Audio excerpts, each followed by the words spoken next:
Ang mga latest, ang mga trending, ano na ba ang mga happenings? Usap-usapan. Usap-usapan. Siksik sa kwentuhang magaan at masiglang talakayan ng mga paksang siguradong inyong kawiwilihan. Bawat usapin, makabuluhan. Kaya people of all ages, kasali kayo sa Usap-usapan sa Radyo Pilipinas World Service.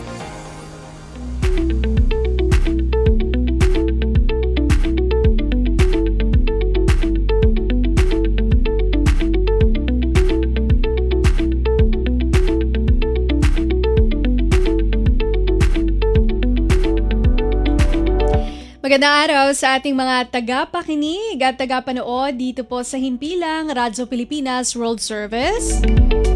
Welcome po muli sa ating programang Usap-Usapan. Sa tatalakayin po natin ang mga naging usap-usapan ngayong linggo. Ako pa rin po ang inyong kasama sa programa. Ito po si Bea Gaza de Guzman. Siyempre napapakinggan at napapanood po tayo live via Facebook live streaming sa official Facebook page po ng Radyo Pilipinas World Service maging sa YouTube channel.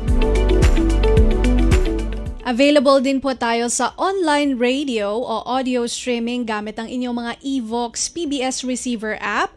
Kung wala pa po kayo nito, pwede pong i-download ang Evox sa Google Play Store kung kayo po ay Android user at sa App Store naman po kung kayo po ay iPhone user. Siyempre, mas pinalawak na rin po at mas pinalakas ang nararating ng Radyo Pilipinas World Service dahil balik shortwave radio na rin po tayo. Ang ating pong English program tuwing 10 a.m. hanggang 11:30 a.m. mapapakinggan sa 12.020 MHz, 15.640 MHz, 17.665 MHz sa inyong mga shortwave radio. Ang Filipino program naman po tuwing 1:30 a.m. hanggang 4:30 a.m. mapapakinggan sa 9.370 MHz, 9.925 MHz at 12.120 MHz. Kaya naman kahit po yung ating mga seafarers na nasa laot o kaya ang ating mga overseas Filipino workers sa ibang bansa na gumagamit pa rin po ng radio, pwede po ninyong mapakinggan sa mga nabanggit naming shortwave frequencies ang mga programa po ng Radyo Pilipinas World Service. Sa pakikipagtulungan po ito ng ating mother agency, ang Presidential Broadcast Service, at ng United States Agency for Global Media o mas kilala sa tawag na Voice of America.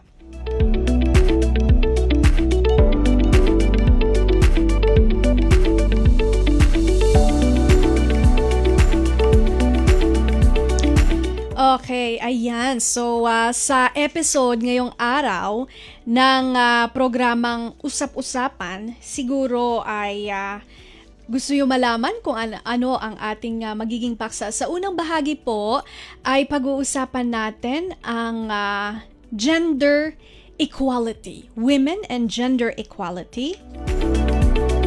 Kaugnay po ito na naging usap-usapan kung saan isa pong mambabatas o congressman ang nagpahayag ng isang sexist remark na patungkol sa isang artista.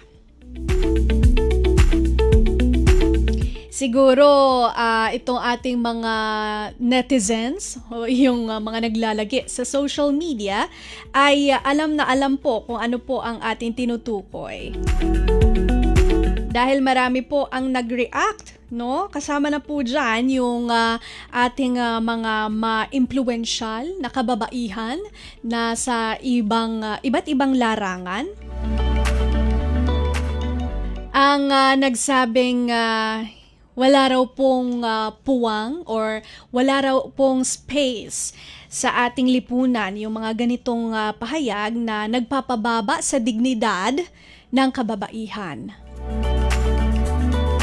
Dahil yung pong mga pahayag na ito ino-objectify at marahil ay nakaka-contribute sa pagpapalaganap ng kultura ng sistematikong pagpapababa sa mga kababaihan. Kaya naman po, walang ibang tayong pwedeng kausapin na very appropriate para pag-usapan ito, kundi ang chairperson ng House Committee on Women and Gender Equality at siya rin po ang representative ng 1st District Laguna, si Representative Ann Matibag. Naka-join na siya sa atin, no, sa Zoom. Okay, sige. I-welcome na natin si Representative Matibag. Magandang araw po sa inyo, Representative Ann Matibag. Si Bea Gaza de Guzman po ito ng Radyo Pilipinas World Service. Hello, good morning po sa inyo, ma'am. Radio Pilipinas World Service. Good morning. Good morning po, Representative Matibag. Maraming salamat po sa paglalaan ng oras sa amin. Alam po namin it's a weekend, marahil meron po kayong mga activity or it's a family day. So, we appreciate po your time. Yun nga po, nabanggit ko kanina na meron nga tayo naging usap-usapan this week kung saan meron po isang mababatas na nagpahayag ng sexist remark, no? So, nakita rin po namin yung video ninyo, Representative Matibag, kung saan formal nyo pong ni-request sa House na i-refer ang kaso ng remark na ito ni Representative Bong Suntay sa Committee on Ethics and Privileges. Ano po, ma'am, yung nalabag na House rules o ethical standards sa pahayag na ito? So, malinaw na nakaasaad no, sa ating rules of House of Representatives. Ito nga po yung sinasabi rin ng Committee on Ethics as we reviewed it, ang Section 41 on the Rule of 20, no, malinaw na nakasaad na a member shall act at all times in a manner that shall reflect creditably on the House.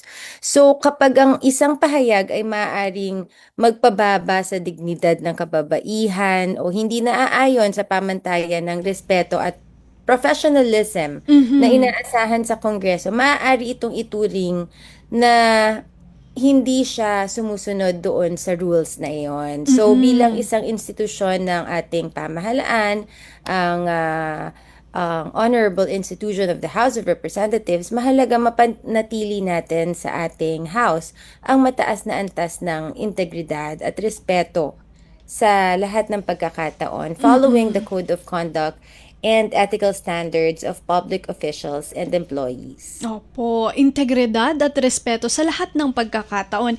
Very well said, Representative Matibag. Ito naman po, paano po ninyo matitiyak dyan po sa House of Representatives na mananatili ang professionalism at pagkakaroon ng safe space sa mga official proceedings kagaya po nung hearing na nagaganap or nangyayari po dyan sa House?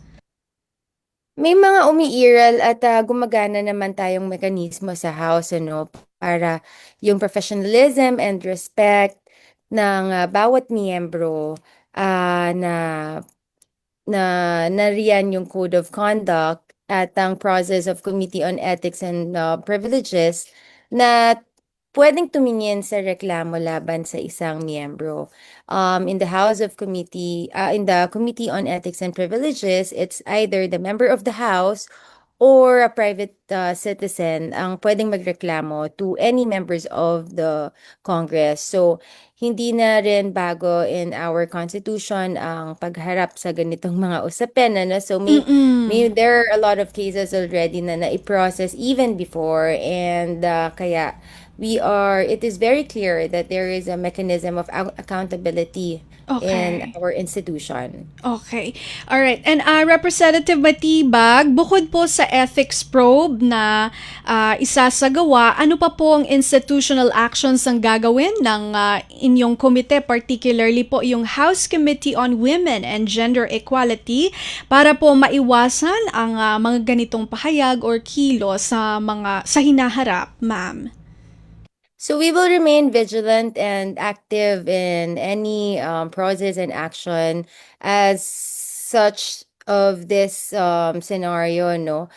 We have to remember na hindi independent ang isang komite sa loob ng House. Kaya mahalaga na ang ating pakikipagtulungan sa iba't ibang opisina, sa ibang committee upang matiyak natin ang ganitong insidente. So, we are reviewing with the Committee on Justice, Committee on Women and Gender Equality, and Committee on Okay. Ethics and Privileges. Mm-mm. At we will make sure na matitiyak natin ang ganitong insidente ay mapapakaloob po sa ating rules of House of Representatives. Okay. And Representative Matibag, nabalitaan rin po namin na formal na rin pong naghain si Representative Sara Ilago ng Gabriela Party List ng reklamo sa Ethics Committee. Paano po ipoproseso ito? The Committee on Ethics ang magsasagawa ng investigasyon sa reklamo, no? So, Okay.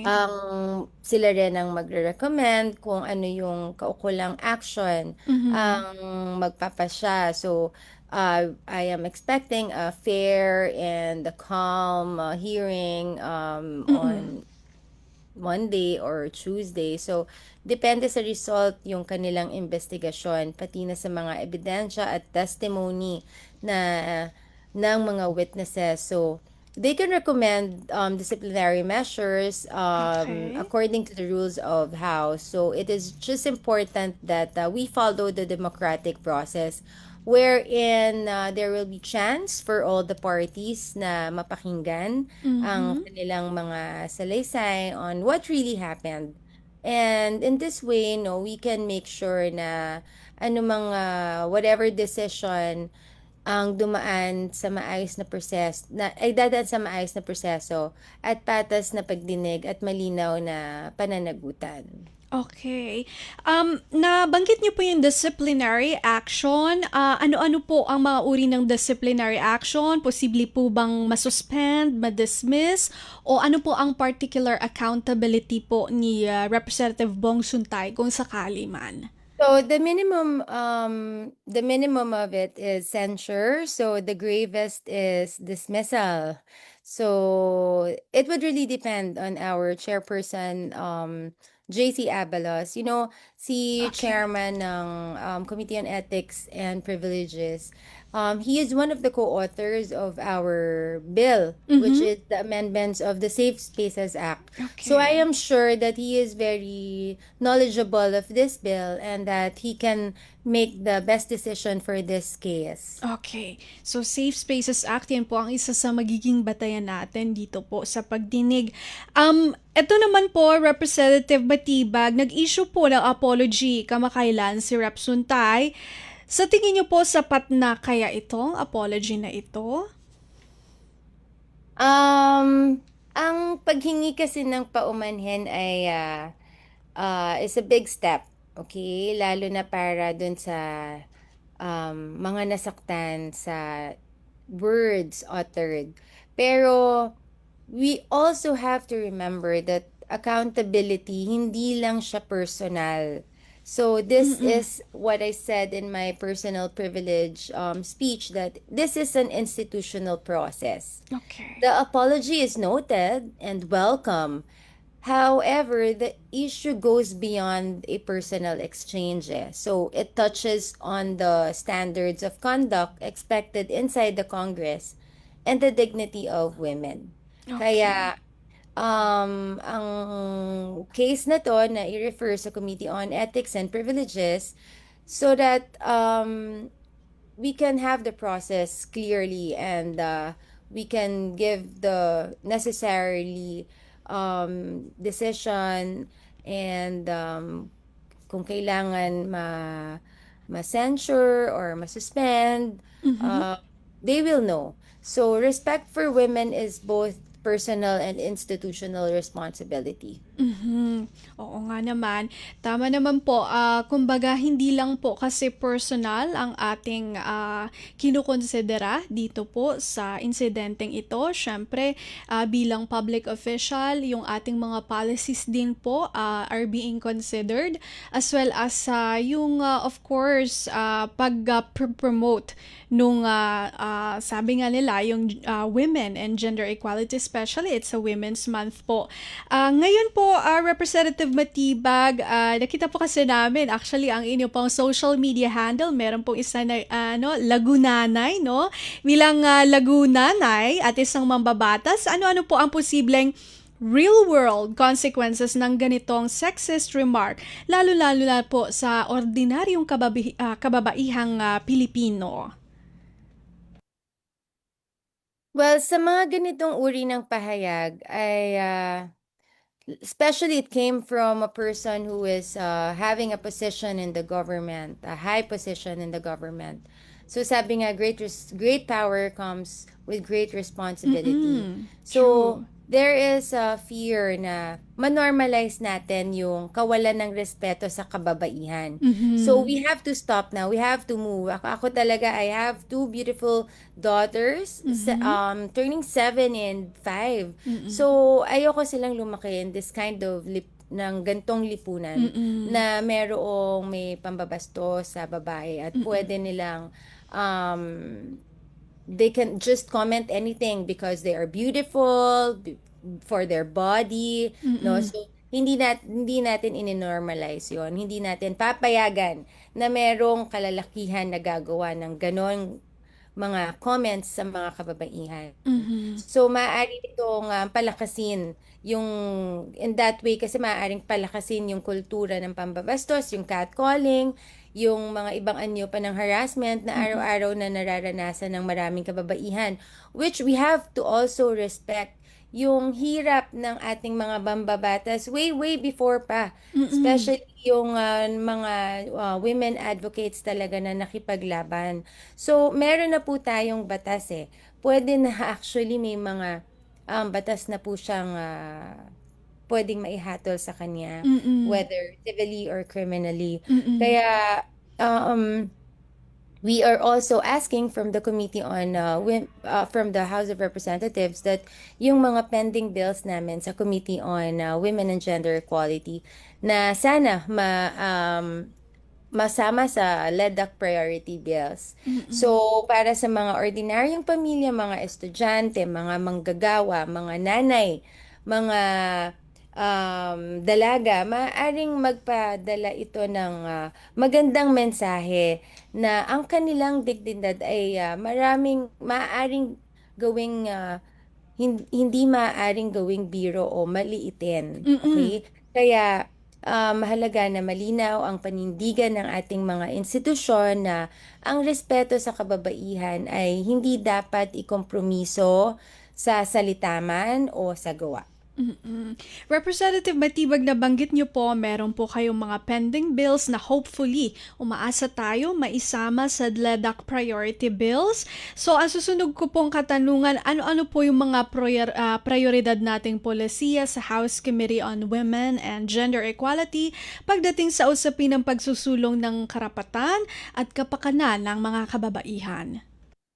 Well, kabilang sa mga prioridad ng Committee on Women and Gender Equality ang pagpapalakas ng mga polisiya at batas na nagproprotekta sa asaysad, sa dignity, sa proteksyon, sa karapatan, equal rights ng kababaihan. So, kabilang dito ang pagpapalakas ng mga mekanismo laban sa this is very important right now, yung technology facilitated violence against women and children. Okay. At ang patuloy na pag-review at pag-amyenda ng Safe Spaces Act upang mas epektibong matulungan ang iba't ibang anyo ng harassment. The perfect example of this, if you would remember, Opo. yung case ni Councilor Eunice sa Manila. Diba, talagang we help the Committee on Women and Gender Equality, help her kung ano man ang kailangan. She is one of our resource person para mas bigyan pa natin ng credibility ang ating pong isinusumite na amendments on Safe Spaces Act. Okay. So, we are also moving forward ang mas malawak na participation ng mga kababaihan sa politika.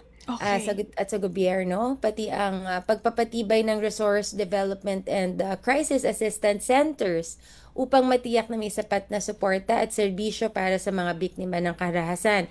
So, together with our Association on Women Legislators, sa pangunguna po ng ating Manay Congresswoman Gina De Venecia Mhm. and ang ating Congresswoman Lina Bell, si Uh-huh. Tita LV, nagkaroon na tayo ng groundbreaking sa Muntinlupa just last Okay. month or January. Mm-mm. Yeah, so ang ating women legislators po talaga ay very, very active in promoting good, efficient, and credible laws in protecting the rights of women and children. Mhm. So kasama na rin po ang ating one of our priority bills, ang pagsulong naman po ng fundamental equality and non-discrimination.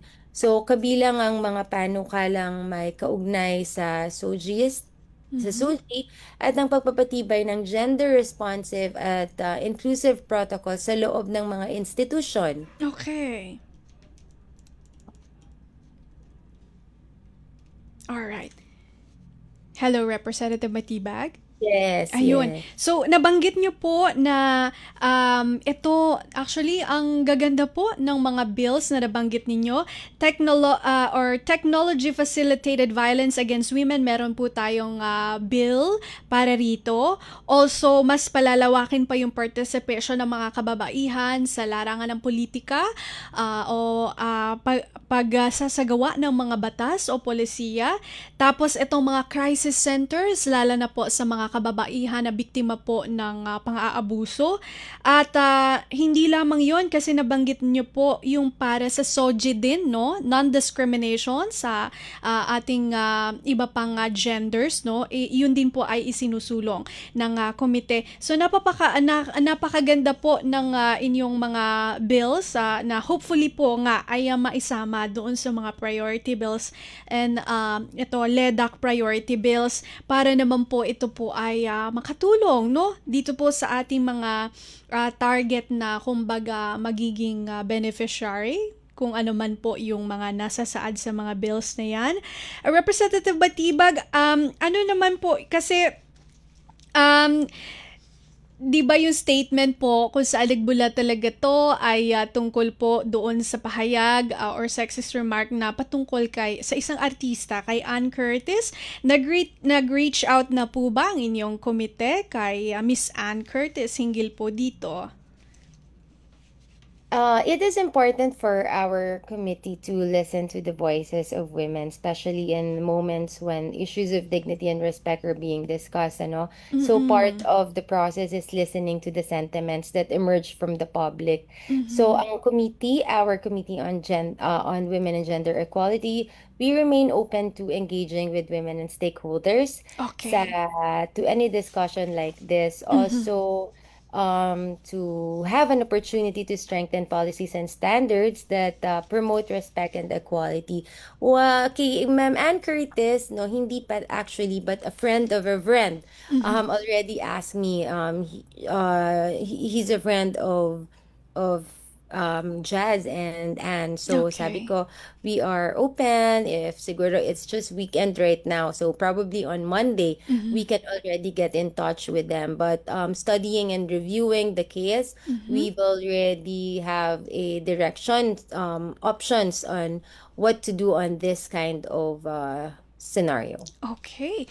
All right. And Representative Matibag, magpo-propose din po ba kayo ng mandatory gender sensitivity training sa lahat ng mga mambabatas? At ano po ang lalamanin kung sakali ng training na ito, if gagawin man po? Isinusulong ng komite ang pagpapalakas ng gender sensitivity sa loob ng Kongreso. Well, this is to make sure that the institution ay may tunay na nagtataguyod ang respeto at pagkilala ng dignidad sa bawat isa, no? So, para mas maunawaan ang mas malawak na gender realities, kasama na dito ang katotohanan, um, ng kakayahan, ng estado ng bawat isa sa lipunan ay hindi nakabatay lamang sa kanilang biological sex. So, the purpose of this is to really strengthen ang pag-unawa ng mga members of the house para mas maging maingat and responsible sila in the dignity and in the rights and in the protection of the women inside and out of Congress. Okay. All right. And Representative Matibag, siguro hingiin ko na lamang po ang inyong final message sa ating mga tagapakinig at tagapanood dito po sa Radyo Pilipinas World Service, lalo-lalo na po sa ating usapin na women and gender equality. Bilang chairperson po ng Committee on Women and Gender and Equality, so I just want to really express that respect for women is not only a legal issue. So it is about values, accountability, and the kind of culture that we want to build in our society. And as I said kanina nga po, no, I want to have a society, a community wherein my two beautiful daughters will grow up to be a good citizen, not only citizen, but a kind-hearted people. So in Congress, we have the responsibility, especially to lead by example. So doon na nga po no? So tayo yung gumagawa ng mga batas. Tayo yung dapat maging ehemplo ng ating mamamayan. So to demonstrate respect, to demonstrate also professionalism, especially, and in the dignity in the way we speak and act. Kasi marami naman pwedeng analogy, sinasabi nga natin, pero bakit you targeted a woman? So, yun lang, ganun lang po kasimple yun, So, bilang isang lagunanay, bilang isang mambabatas, malinaw ang aking paninindigan that the dignity of women must always be respected inside Congress and in everyday life. So the Committee on Women and Gender Equality will wish to continue to lead efforts to promote policies that will build a more inclusive, respectful, and humane society for everyone. Babae man, lalaki, bata, matanda, lahat po tayo dito sa ating pong lipunan ay sana magkaroon ng isang mas magandang bukas na kung saan may respeto at tinitignan ang dignidad ng bawat kababaihan. More humane and more inclusive society para sa lahat, no? Napakaganda. Maraming salamat po, Representative Ann Matibag, sa inyong oras at sa pagbabahagi po sa amin ng inyong kaalaman at ang inyong wisdom. Maraming salamat po. Mabuhay po kayo. God bless and naway marami pa po kayong matulungan, Kong. Thank you so much, Radio Pilipinas. More power. Thank you. Yan po si Representative Ann Matibag, ang representative po ng 1st District Laguna. Siya rin po ang chairperson ng House Committee on Women and Gender Equality. Antabayanan po ang pagbabalik ng programang Usap-Usapan. Makakausap po sana natin ang isang overseas Filipino worker na nakabase po sa Doha, Qatar, at umaasa tayo na makukumusta natin ang kanilang kalalagayan doon. Syempre ito po ay kaugnay pa rin ng ating minomonitor na sigalot sa gitnang silangan na kung saan kasalukuyan pong merong mga missile attacks sa pagitan ng United States, Israel at Iran. Magbabalik po ang usap-usapan. Paalala muna mula sa himpilan.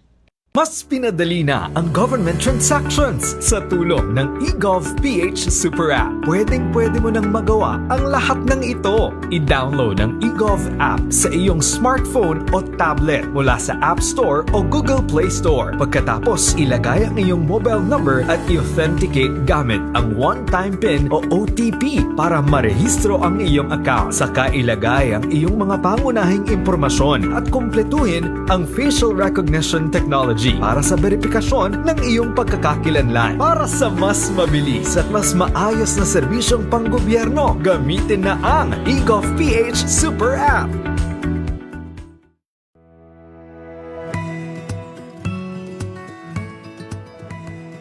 Sa isang bagong Pilipinas, hindi dapat makamba ang pamilyang Pilipino sa mga bayarin sa ospital. Kaya naman sa Zero Billing Policy, libre ang inyong paggamot sa lahat ng mga Department of Health hospitals. Mapa-inpatient, outpatient, o emergency services. Isama na rin ang mga mamahaling gamot, lab tests, therapy, at marami pang iba. Libre ang inyong paggamot. Ang pangangalaga sa kalusugan ng mamamayan ay ang ating pangunahing tungkulin dahil ang serbisyong medikal ay karapatan at hindi dagdag pasanin.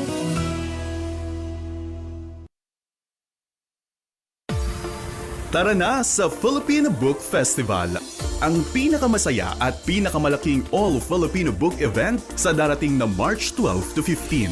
Magkita-kita po tayo sa Megatrade Hall SM Mega Mall mula 10 a.m. to 8 p.m. at sama-sama tayong sumali sa mga libreng art at writing workshops. May meet and greet, book signings at book launches kasama ang inyong paboritong Filipino book authors at illustrators. Maraming discounted books na pwedeng mabili kaya mas exciting.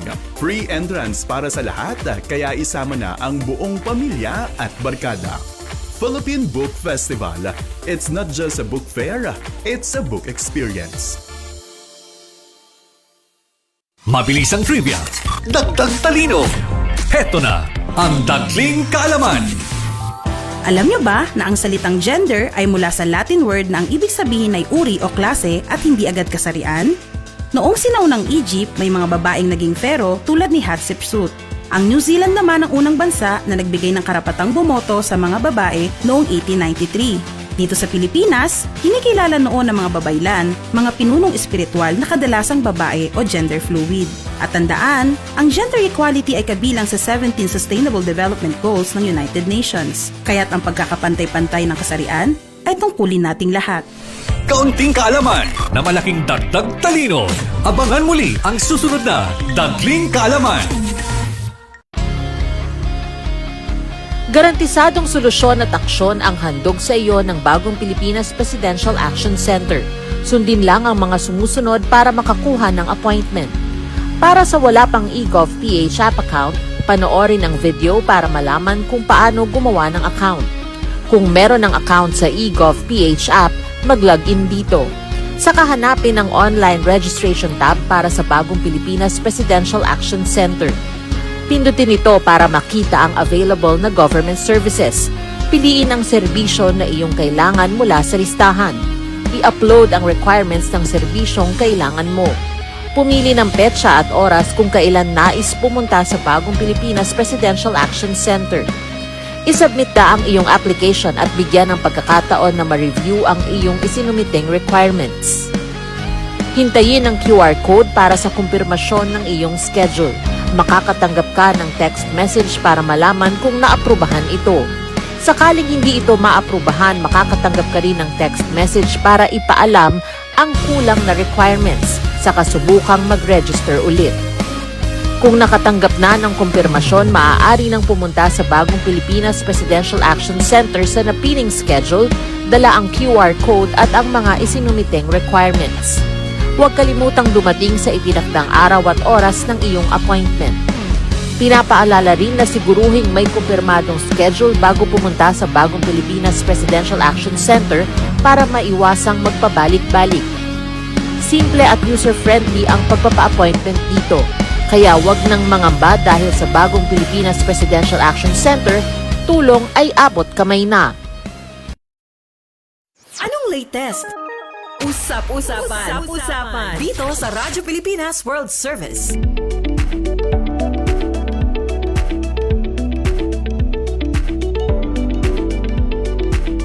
Okay, nagbabalik po ang programang Usap-Usapan. Kasama niyo pa rin po ako, Bea Gaza de Guzman.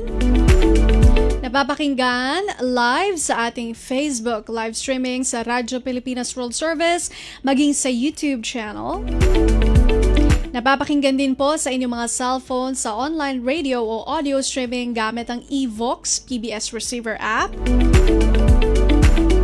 Kung wala pa po kayo nito, pwede nyo po itong i-download sa Google Play Store kung kayo po ay Android user at sa App Store naman po kung kayo po ay iPhone user. At syempre, napapakinggan na rin po tayo ng ating mga kababayang seafarer at overseas Filipino worker. Kahit na po ito ay nasa abroad o nasa laot, kung meron po kayong mga shortwave radio, pwede nyo po kaming mapakinggan. Ang ating pong English program tuwing 10 a.m. hanggang 11:30 a.m. mapapakinggan sa mga sumusunod na shortwave frequencies. 12.020 MHz, 15.640 MHz at 17.665 MHz.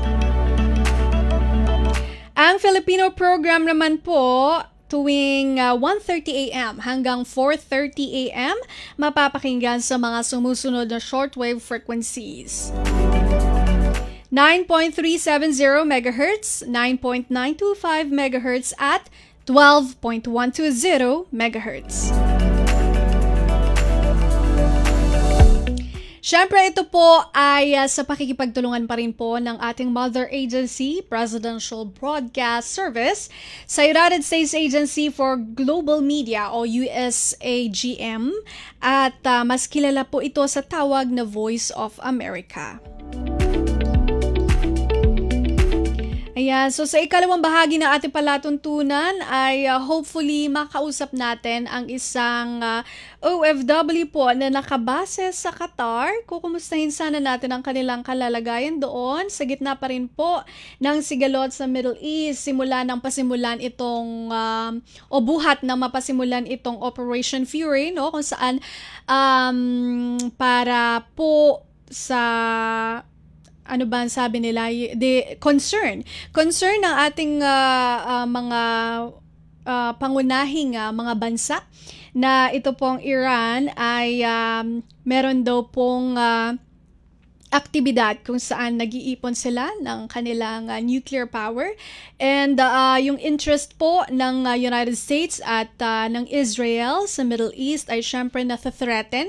Kaya ito pong inilunsad nilang Operation Fury ay upang targetin po yung mga lugar kung saan yung pinaghihinalaan nilang meron pong mga activity to tungang mag-ipon ng mga weapons. So, yun po yung kanilang mga tina-target. Unfortunately, dahil medyo komplikado po itong sitwasyon na ito, hindi lamang po ang Israel ang kanilang inaatake, maging po yung mga bansa kung saan naroon ang mga headquarters o mga embassies, no? Alam ko, sa latest meron na rin pong embassy na, kumbaga, tina-target na rin po ng Iran.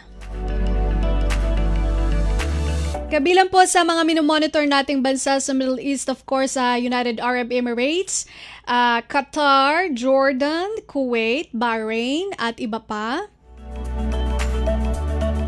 Pero gusto lamang po nating linawin, hindi naman po lahat ng mga bansa sa Middle East ay nakakaranas nitong missile attacks. Meron pong iba na nagsasabing wala naman po, hindi naman po ganoon ka-grabe yung kanila na i-experience. Of course, yung Iraq mismo and Israel, yun talagang affected. Siyempre gusto po natin gusto natin na hindi tayo magpalaganap ng panic, lalong-lalo na po sa mga overseas Filipino worker doon at yung kanilang mga pamilya po dito sa Pilipinas na nag-aalala para sa kanila. So, hindi rin naman po tama na sabihin na lahat ng mga bansa sa Middle East ay magulo, no? Meron pong mga peaceful countries doon at na may ano rin po sila, ano bang tawag nila doon? Collateral lang din minsan dahil meron pong mga bases ang United States doon sa mga lugar na yon. Pero basically, ito pong ating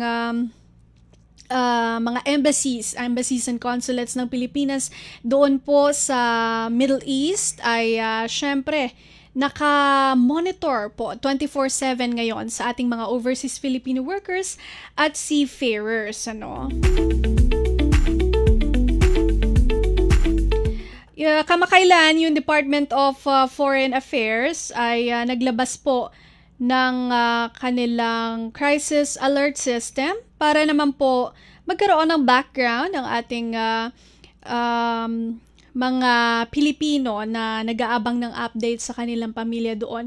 At least magkaroon ng background kung gaano kalala, no, yung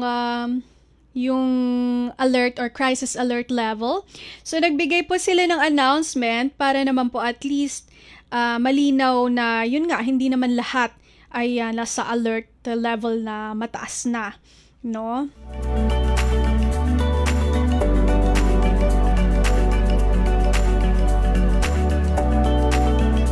Hinihintay pa rin po natin si Ellie na mag-join sa ating Zoom, kaya medyo inaantabayanan pa natin na makakonekta po siya. By the way, ang Qatar is 5 hours po behind sa Philippine time. So as of right now, 10:43 AM oras sa Pilipinas, more likely yun po ay 5:43 oras po sa Qatar.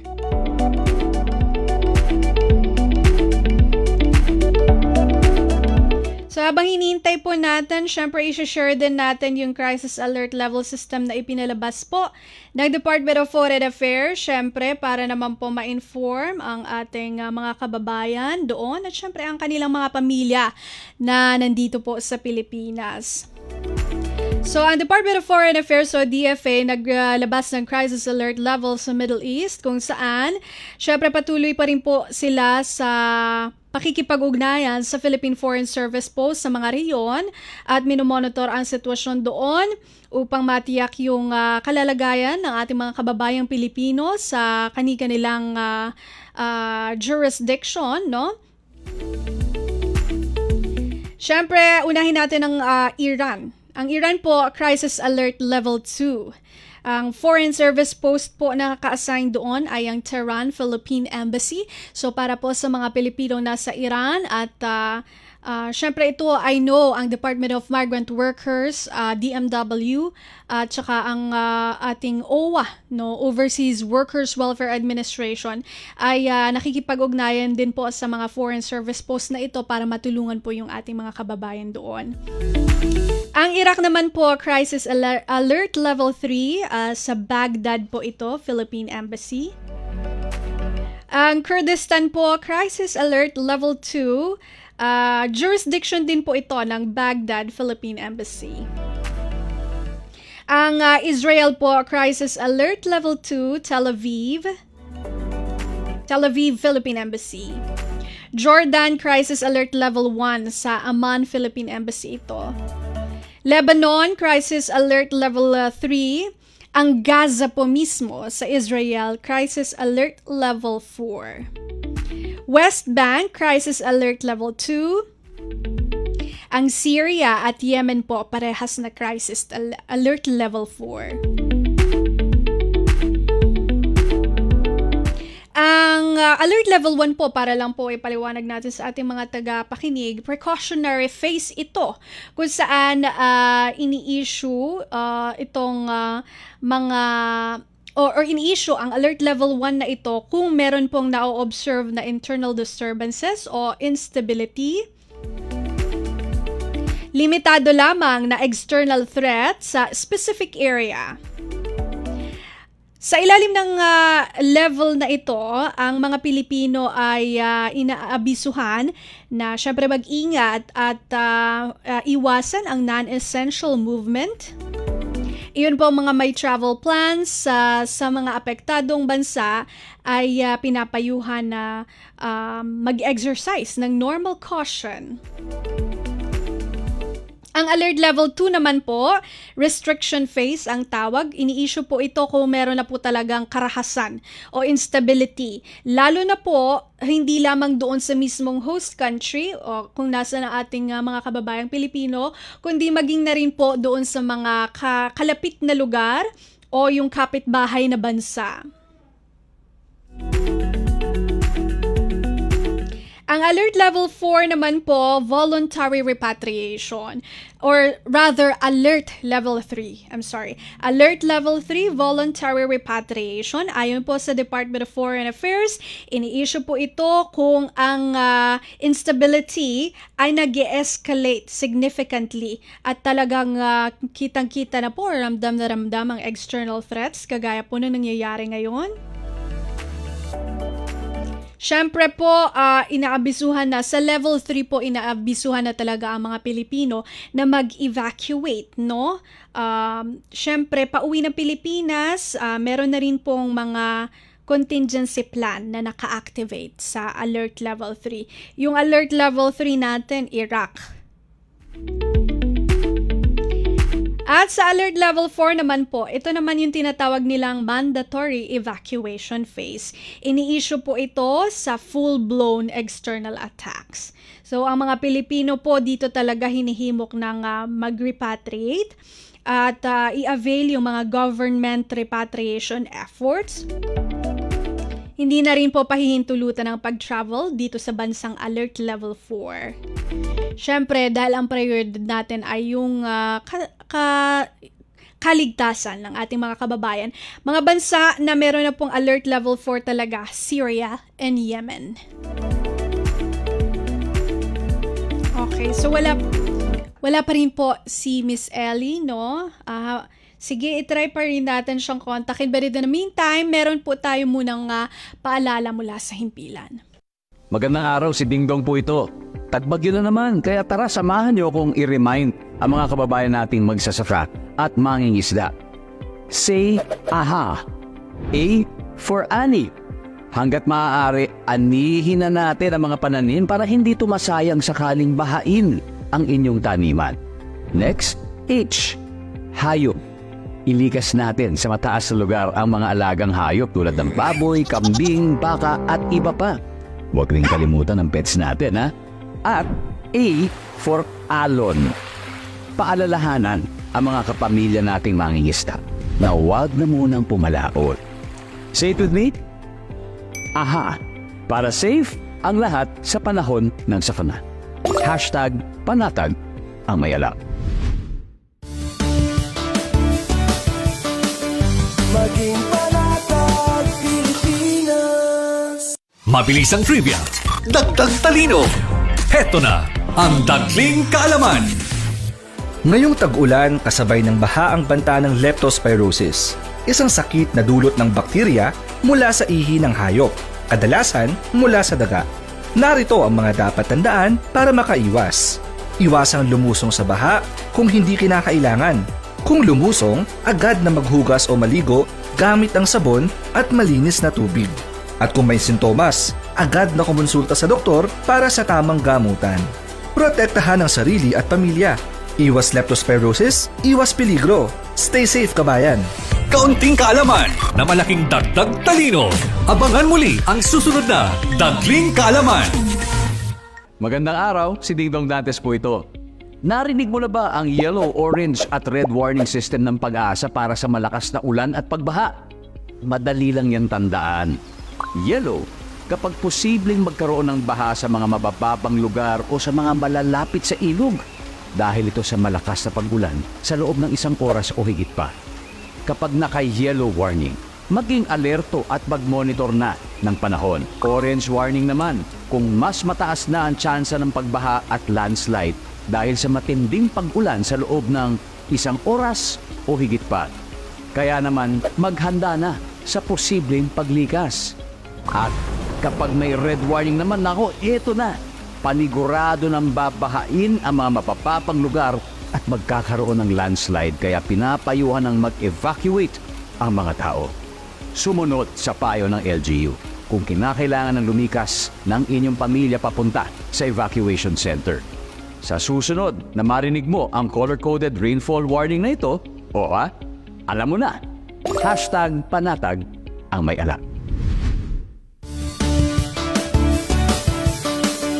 Maging panatag Pilipinas. Paano nga ba mag-register para magkaroon ng schedule sa Bagong Pilipinas Presidential Action Center? Narito ang mga dapat gawin. Gamit ang iyong mobile device, pumunta sa eGovPH app. Pwede itong i-download mula sa Apple App Store o sa Google Play Store. Gumawa ng account. Ilagay ang email address, valid mobile number, pagkatapos ay makakatanggap ka ng one-time code sa iyong email. Gamitin ang code sa eGov app para sa verification ng iyong account at ng mga impormasyong ibinigay. Congratulations! Meron ka ng eGovPH app account. Pwede mo na ma-access ang iba't ibang serbisyo ng gobyerno kabilang ang mga serbisyo sa Bagong Pilipinas Presidential Action Center. Test. Usap-usapan. Dito sa Radyo Pilipinas World Service. Balik pa tayo dito sa Radyo Pilipinas World Service. Ito pa rin po ang palatuntunang usap-usapan. Kasama niyo po ako, Bea Gaza de Guzman. Sana nasa mabuting kalagayan si Miss Ellie, no? Talagang tinatry pa rin natin siya makontak habang meron pa rin po tayong panahon para sa programa. But as of right now, hindi pa rin po siya nagjo-join sa ating line of communication.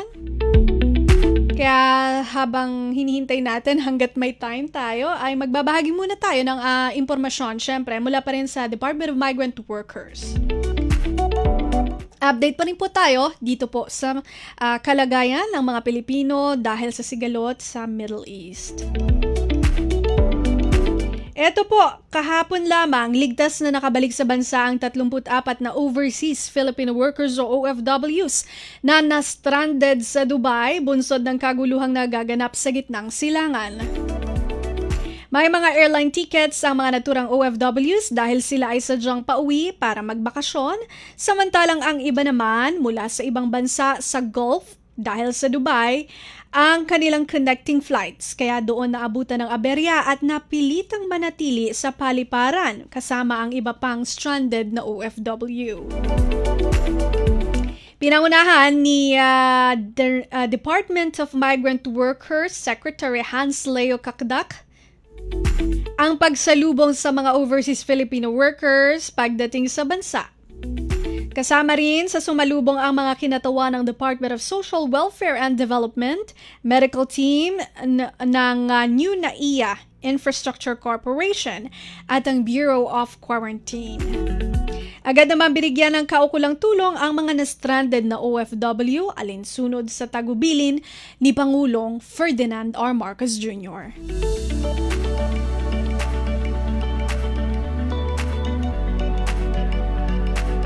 At syempre po ang ating mga embassies sa iba't ibang bahagi po ng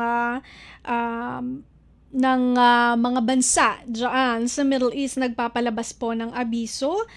Meron po tayong announcement from Philippine Embassy in Abu Dhabi at ng Philippine Consul General in Dubai and Northern Emirates. Yun daw po mga individual na apektado ng temporary closure ng airspace ay exempted. Exempted po kayo sa financial penalties. Effective po ito February 28, 2026. Ito po ang covered o saklaw ng exemption para sa financial penalties. Number 1, holders ng departure permit who have exceeded the specified departure period. Number 2, holders po ng canceled resident permits who are unable to depart the country after the cancellation. At number 3, holders of visit or tourist visas whose authorized period of stay in the country has already expired.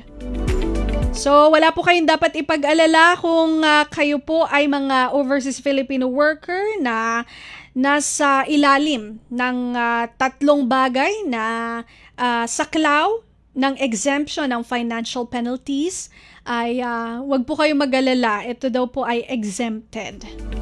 Ito pong inyong mga kumbaga category where you are under yung holders of departure permits na nag-exceed ang specified departure period, holders ng canceled resident permits na hindi pa makaalis doon sa bansa kahit na canceled na, at saka yung holders of visit or tourist visas na naglaps na kumbaga yung inyong authorized period of stay pero hindi pa rin po kayo makaalis. Exempted daw po kayo sa financial penalties.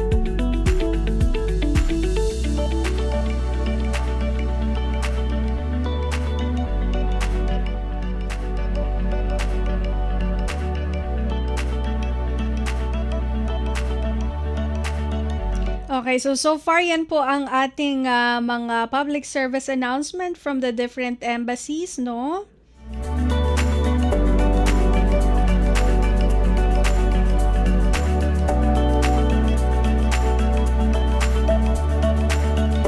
Kung gusto nyo pong magpa-repatriate, siguro ito na lang po bago tayo magtapos. Kung kayo po ay OFW, kamag-anak ng OFW, o may kakilalang OFW na nangangailangan ng tulong, makipag-ugnayan po sa ating Department of Migrant Workers o DMW-1 Repatriation Command Center para sa agarang aksyon at tulong. Maaari po kayong tumawag sa 1348 DMW OWA 24/7 hotline o mag-email sa repat@dmw.gov.ph. Ulitin po natin, yung hotline po, 1348, 24/7 po yan, pwede nyo pong tawagan. O kaya, pwede po kayong mag-email sa repat@dmw.gov.ph. Bukas din po mula Lunes hanggang Biyernes, mula alas 8 ng umaga hanggang alas 5 ng hapon, ang DMW ORCC Help Desk para tumulong at magbigay serbisyo sa ating mga overseas Filipino workers at kanilang mga pamilya.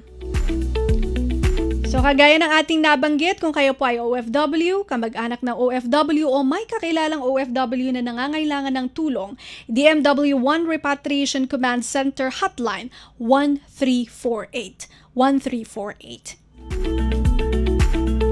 Okay, so sayang hindi na po natin nakasama si Miss Ellie, no? Pero siguro try natin tong i-reschedule ko, meron tayo pag-asa. Bago tayo magpaalam, batiin ko lang po si Sean Cal Flores watching from Sapang Bato, Angeles City, Pampanga. Maraming salamat po sa pagtutok sa programang Usap-Usapan. Syempre, salamat din po sa ating mga nakatuwa sa technical side, kay Sir Milo Junela sa ating Master Control, kay Hero Lucero sa ating Warcast, at sa aking po mga co-producers, Erwin Peñano at Jerome Toledo. Maraming salamat po sa pakikinig at panonood dito po sa programang Usap-Usapan ng Radyo Pilipinas World Service. Hanggang sa susunod na episode po, ito po si Bea Gaza de Guzman. Magandang araw. Anong latest? Usap-Usapan. Usap-Usapan. Dito sa Radyo Pilipinas World Service.